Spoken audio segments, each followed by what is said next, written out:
Good morning, നമസ്കാരം, അസ്സലാമു അലൈക്കും.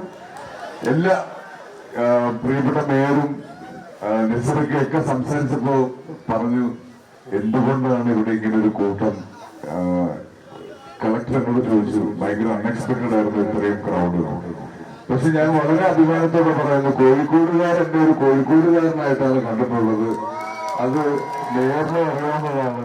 എപ്പോഴും സമയം കിട്ടുമ്പോൾ ഓടി ഓടി കോഴിക്കോട് വരാനും ഭക്ഷണം കഴിക്കാനും ഈ ബീച്ചിന്റെ ചുറ്റും കാർ ഓടിക്കാനും ഒക്കെ ഇഷ്ടപ്പെടുന്ന ആളാണ്. ശബ്ദം ഉണ്ടാക്കാതെ, സ്പീഡില്ലാതെ കോഴിക്കോട് ആസ്വദിക്കുന്ന ഒരാൾ കൂടിയാണ്.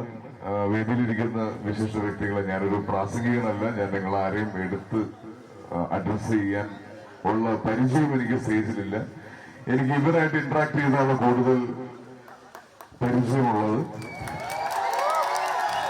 പക്ഷെ വളരെയധികം എനിക്ക് തോന്നുന്നു ഒരു സാധാരണ വരുന്ന തമാശകൾ പറയുന്നു, നിങ്ങളോട് സംസാരിക്കുന്നത് പോലെയല്ല, കുറച്ചുകൂടെ റെസ്പോൺസിബിൾ ആയിട്ടുള്ള ഒരു കാര്യത്തിന് വേണ്ടിയിട്ടാണ് MVD മോട്ടോർ വെഹിക്കിൾ ഡിപ്പാർട്ട്മെന്റ് എന്നെ, അല്ലെങ്കിൽ പോലീസ് ഡിപ്പാർട്ട്മെന്റും ചേർന്ന് നടത്തുന്ന ഈ ഒരു വേദിയിലേക്ക് എന്നെ ക്ഷണിച്ചിരിക്കുന്നത്.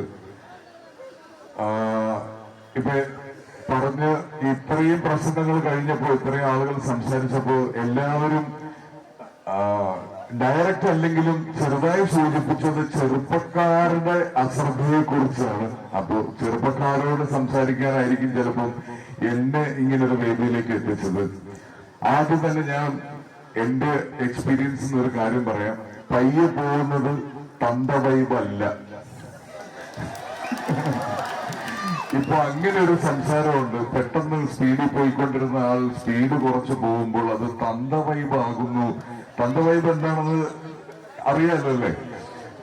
അപ്പൊ അങ്ങനെ അത് തന്ത വൈബല്ല. നമ്മൾ റെസ്പോൺസിബിൾ ആവുന്നതാണ്, നമ്മൾ കാര്യങ്ങൾ തിരിച്ചറിയുന്നതാണ്, നമ്മൾ ഉത്തരവാദിത്തോടെ പെരുമാറുന്നതാണ്. അതൊരിക്കലും നമ്മുടെ ഉള്ളിലെ എനർജിയോ യൂത്ത്ഫുൾനെസ്സിനെയോ ഒന്നും ചോദ്യം ചെയ്യുന്ന ഒരു കാര്യമല്ല.